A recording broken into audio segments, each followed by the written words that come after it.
जय श्री राधे, जय श्री श्याम। बोली भागवत भगवान की जय। अथ सप्तमोध्याय।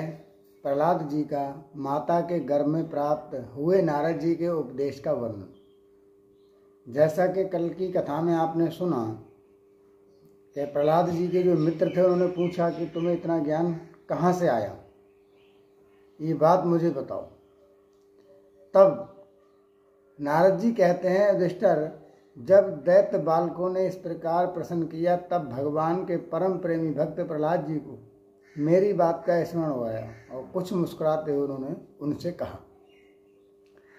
प्रहलाद जी ने कहा, जब हमारे पिताजी तपस्या करने के लिए मंदराचल पर चले गए तब इंद्र आदि देवताओं ने दानवों से युद्ध करने का बहुत बड़ा उद्योग किया।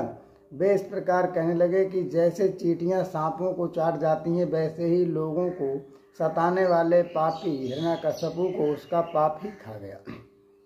जब दैत्य सेनापतियों को देवताओं की भारी तैयारी का पता चला तब उनका साहस जाता रहा, वे उनका सामना नहीं कर सके। मार खाकर स्त्री पुत्र मित्र गुरुजन महल पशु और साज सामान की कुछ भी चिंता न करके वे अपने प्राण बचाने के लिए बड़ी जल्दी में सबके सब इधर उधर भाग गए। अपनी जीत चाहने वाले देवताओं ने राजमहल में लूट खसोट मचा दी।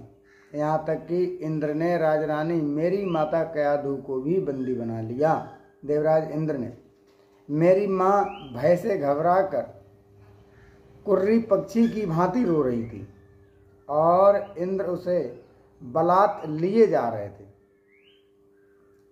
देववश देवऋषि नारद उधर से आ निकले और उन्होंने मार्ग में मेरी माँ को देख लिया। उन्होंने कहा, देवराज इंद्र, ये निरपराध है, इसे ले जाना उचित नहीं है। महाभाग, इस सती साध्वी पर नारी का तिरस्कार मत करो, इसे छोड़ दो, तुरंत छोड़ दो।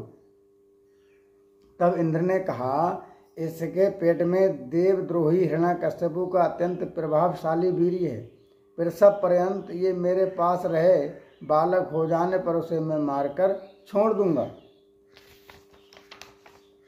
नारद जी ने कहा, इसके गर्भ में भगवान का साक्षात परम प्रेमी भक्त और सेवक अत्यंत बली और निष्पाप महात्मा है, तुम्हें उसको मारने की शक्ति नहीं है। देवऋषि नारद की ये बात सुनकर उसका सम्मान करते हुए इंद्र ने मेरी माता को छोड़ दिया और फिर उसके गर्भ में भगवत भक्ति है, इस भाव से उन्होंने मेरी माता की प्रदक्षिणा की तथा अपने लोक को चले गए।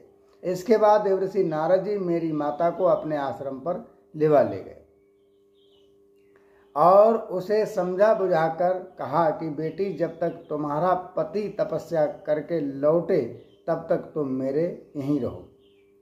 और आज के ज़माने में कोई गर्भवती महिला हो तो वो कथा नहीं सुनेगी, भगवान का भजन नहीं करेगी, यज्ञ नहीं करेगी, कोई अनुष्ठान नहीं कर सकती। और श्रीमद् भागवत कथा कह रही है कि कयाधु जी को देवऋषि नारद जी अपनी आश्रम पर ले गए, जहाँ रोजाना भगवान की भक्ति हुआ करती थी। उन्होंने कहा, जो आज्ञा कहकर वो निर्भयता से देवऋषि नारद के आश्रम पर ही रहने लगी और जब तक रहीं जब तक मेरे पिता घोर तपस्या से लौटकर नहीं आए। मेरी गर्भवती माता मुझ गर्भस्थ शिशु की मंगल कामना से और इच्छित समय अर्थात मेरे पिता के लौटने के बाद संतान उत्पन्न करने की कामना से बड़े प्रेम तथा भक्ति के साथ नारद जी की सेवा सुषमा करती रही। देवऋषि नारद जी बड़े दयालु और समर्थवान हैं। उन्होंने मेरी माँ को भागवत धर्म का रहस्य और विशुद्ध ज्ञान दोनों का उपदेश किया। उपदेश करते समय उनकी दृष्टि मुझ पर भी थी। बहुत समय बीत जाने के कारण और स्त्री होने के कारण भी मेरी माता को तो अब उस ज्ञान की स्मृति नहीं रही, परंतु देवऋषि की विशेष कृपा होने के कारण मुझे उसकी विस्मृति बनी रही, जो कथा मैंने गर्भ में सुनी। यदि तुम लोग मेरी इस बात पर श्रद्धा करो तो तुम्हें भी वो ज्ञान हो सकता है, क्योंकि श्रद्धा से स्त्री बालकों की बुद्धि भी मेरे ही समान शुद्ध हो जाती है।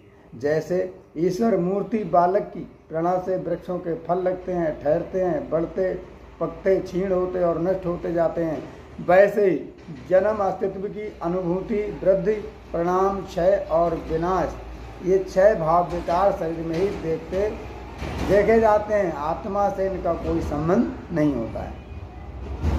आत्मा नित्य अविनाशी है, शुद्ध, एक क्षेत्रज्ञ, आश्रय, निर्विकार, स्वयं प्रकाश, सबका कारण, व्यापक, असंग तथा आवरण रहित है। ये 12 आत्मा के उत्कट लक्षण हैं। इनके द्वारा आत्म तत्व को जानने वाले पुरुष को चाहिए कि शरीर आदि में अज्ञान के कारण जो मैं और मेरे का झूठा भाव हो रहा है उसे छोड़ दे।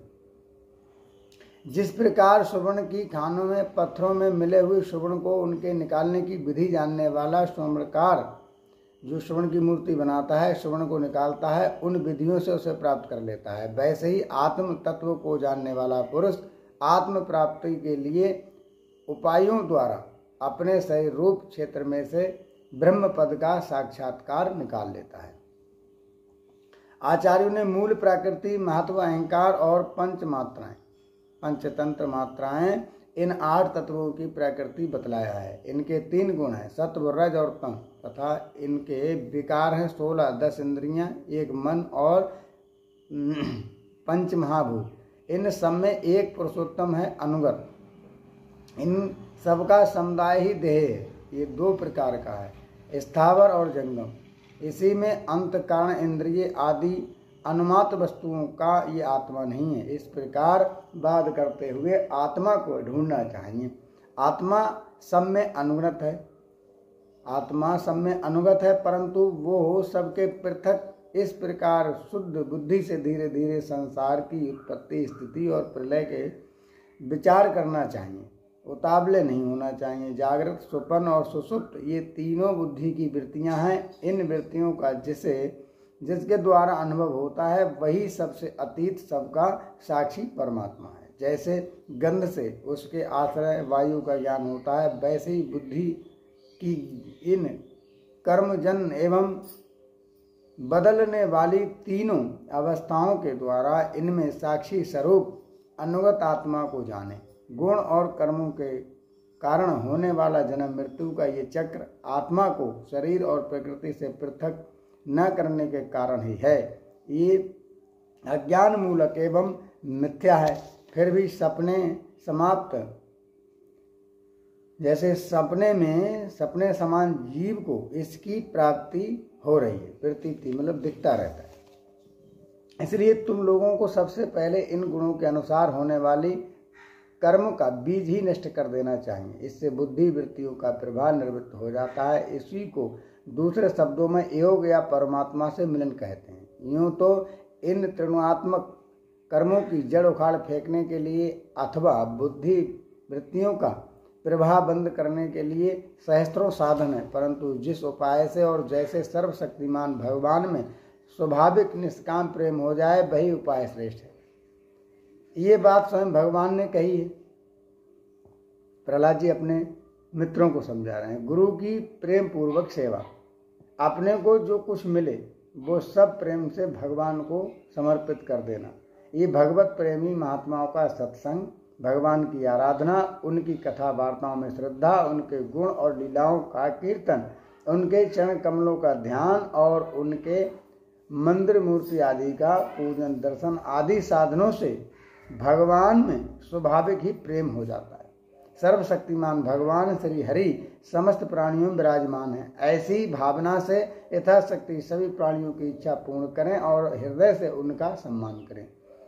कुछ काम, क्रोध, लोभ, मोह, मद और मत्सर, इन 6 शस्त्रों पर विजय प्राप्त करके जो लोग इस प्रकार भगवान की साधना भक्ति का अनुष्ठान करते हैं, उन्हें उस भगवत भक्ति के द्वारा भगवान श्री कृष्ण के चरणों में अनंत प्रेम की प्राप्ति हो जाती है। जब भगवान के लीला शरीर से किए हुए अद्भुत पराक्रम, उनके अनुपम गुण और चरित्रों को श्रवण करके अत्यंत आनंद के उद्रेक से मनुष्य का रोम रोम खिल उठता है, आंसुओं के मारे कंठ गदगद हो जाता है और वो संकोच छोड़कर जोर जोर से गाने, चिल्लाने अथवा नाचने लगता है। जिस समय वो ग्रहग्रस्त पागल की तरह कभी हंसता है, कभी करुण कंधन करता है, कभी ध्यान करता है, तो कभी भगवत भक्ति से लोगों की वंदना करने लगता है। जब वो भगवान में तन्मय हो जाता है, बार बार लंबी सांस खींचता है और संकोच छोड़कर हरे जगतपते नारायण कहकर पुकारने लगता है, तब भक्ति योग के महान प्रभाव से उसके सारे बंधन कट जाते हैं और भगवत भक्ति की भावना करते करते उसका हृदय ही तदाकार भगवन्मय हो जाता है। उस समय उसके जन्म मृत्यु के बीजों का खजाना भी जल जाता है और वो पुरुष श्री भगवान को प्राप्त कर लेता है। इस अशुभ संसार के दल बदले में फंसकर अशुभमय हो जाने वाले जीव के लिए भगवान की प्राप्ति संसार के चक्रों को मिटा देने वाली है। इसी वस्तु को कोई विद्वान ब्रह्मा और कोई निर्वाण सुख के रूप में पहचानते हैं। इसीलिए मित्रों, तुम लोग अपने अपने हृदय में हृदयेश्वर भगवान का भजन करो। असुर कुमारों, अपने हृदय में ही आकाश के समान नित्य विराजमान भगवान का भजन करने में कौन सा परिश्रम या कौन सा विशेष परिश्रम है। वे समान रूप से समस्त प्राणियों के अत्यंत प्रेमी मित्र हैं, और तो क्या अपने आत्मा ही हैं। उनको छोड़कर भोग सामग्री इकट्ठी करने के लिए भटकना, राम राम, कितनी मूर्खता की बात। अरे भाई, धन, स्त्री, पशु, पुत्र, पुत्री, महल, पृथ्वी, हाथी, खजाना और भांति भांति की विभूतियाँ, और तो क्या संसार का समस्त धन तथा भोग सामग्रियाँ इस क्षण भंगुर मनुष्य को क्या सुख दे सकती हैं। वे स्वयं ही क्षण भंगुर हैं। जैसे इस लोक की संपत्ति प्रत्यक्ष ही नस्वान है, वैसे ही जैसी संपत्ति सब नाशवान है, वैसे ही यज्ञों से प्राप्त होने वाला स्वर्ग आदि लोक भी नाशवान है और अपेक्षित एक दूसरे से छोटे बड़े ऊंचे नीचे हैं। इसलिए वे भी निर्दोष नहीं है। निर्दोष है केवल परमात्मा। ना किसी ने उनमें दोष देखा है और ना सुना है। अतः परमात्मा की प्राप्ति के लिए अनन्य भक्ति से उन्हीं परमेश्वर का भजन करना चाहिए। इसके सिवाय अपने को बड़ा विद्वान मानने वाला पुरुष इस लोक में जिस उद्देश्य से बार बार बहुत से कर्म करता है, उस उद्देश्य की प्राप्ति तो दूर रही, उल्टा उसे उसके विपरीत ही फल मिलता है और निस्संदेह मिलता है। कर्म में प्रवृत्ति होने के दो ही उद्देश्य होते हैं, सुख पाना और दुख से छूटना। परंतु जो पहले कामना ना होने के कारण सुख में निमग्न रहता है, उसे ही अब कामना के कारण यही सदा सर्वदा दुख ही भोगना पड़ता है। मनुष्य इस लोक में सकाम कर्मों के द्वारा जिस शरीर के लिए भोग प्राप्त करना चाहता है, वो शरीर ही पराया, सियार कुत्तों का भोजन और नश्वर है। कभी वो मिल जाता है तो कभी बिछड़ जाता है। जब शरीर की ही ये दशा है, तब इसके अलग रहने वाले पुत्र, स्त्री, महल, धन, संपत्ति, राज खजाने, हाथी, घोड़े, मंत्री, नौकर, चाकर, गुरुजन और दूसरे अपने कहलाने वालों की तो बात ही क्या है। ये तुच्छ विषय शरीर के साथ ही नष्ट हो जाते हैं। ये 5 साल की अवस्था है प्रहलाद जी की, और वो अपने मित्रों को समझा रहे हैं। और आज का मित्र पाखंडी बैठ करके उल्टी सीधी बातें समझाए। ये जान तो पड़ते हैं पुरुषार्थ के समान, परंतु हैं वास्तव में अनर्थ रूप ही। आत्मा का स्वयं ही आनंद का महान समुद्र है। उसके लिए इन वस्तुओं की क्या आवश्यकता है। भाइयों, तनिक विचार तो करो। जो जीव गर्भाधान से लेकर मृत्यु पर्यंत सभी अवस्थाओं में अपने कर्मों के अधीन होकर कलेश ही कलेश भोगता है, उसका इस संसार में स्वार्थ ही क्या है। ये जीव सूक्ष्म शरीर को ही अपना आत्मा मानकर उनके द्वारा अपने को अनेकों प्रकार कर्म करता रहता है और कर्मों के कारण ही फिर शरीर ग्रहण करता है। इस प्रकार कर्म से शरीर और शरीर से कर्म की परंपरा चल पड़ती है, और ऐसा होता है अविवेकी के कारण, जिसके अंदर ज्ञान नहीं है, विवेक नहीं है, दूसरे की कोई सुनता नहीं है।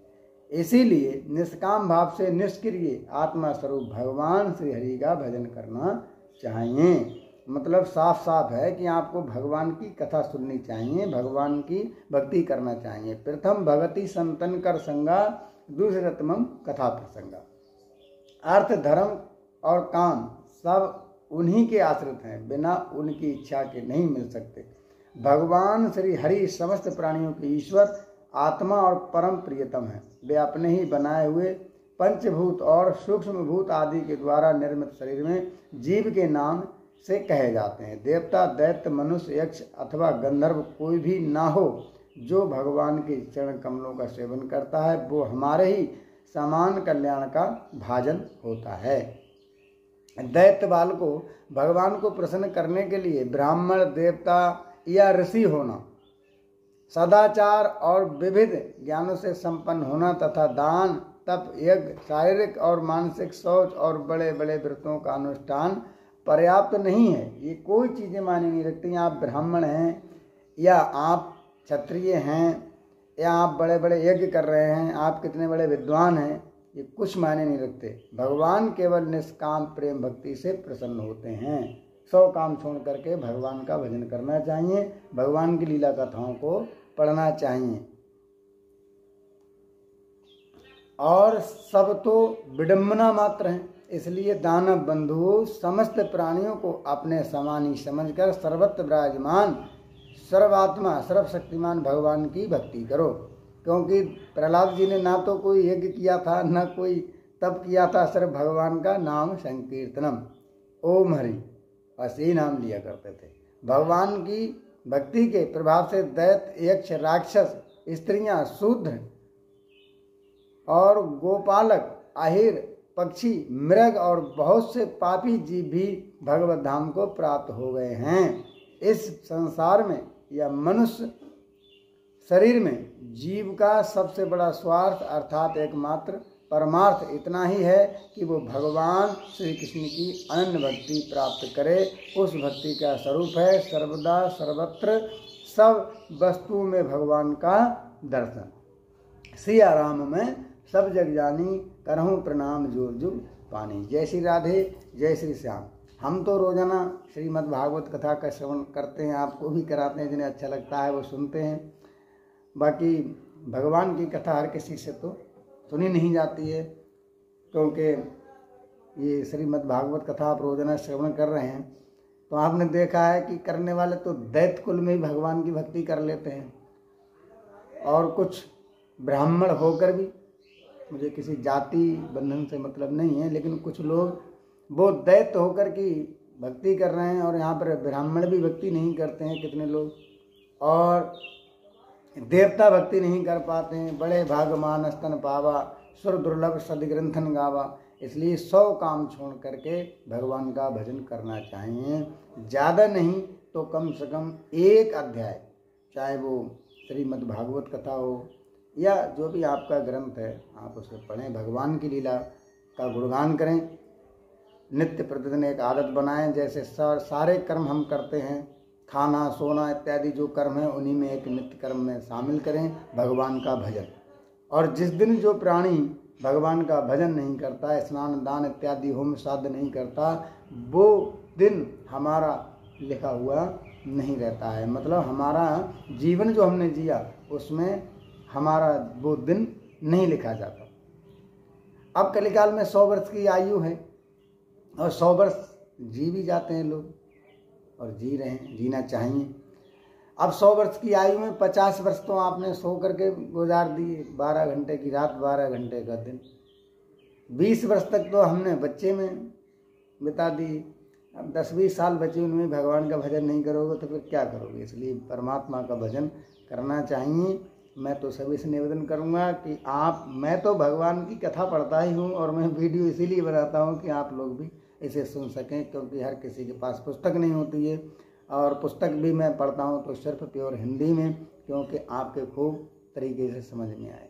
जय श्री राधे, जय श्री श्याम, जय श्री सीताराम। बोली भागवत भगवान की जय।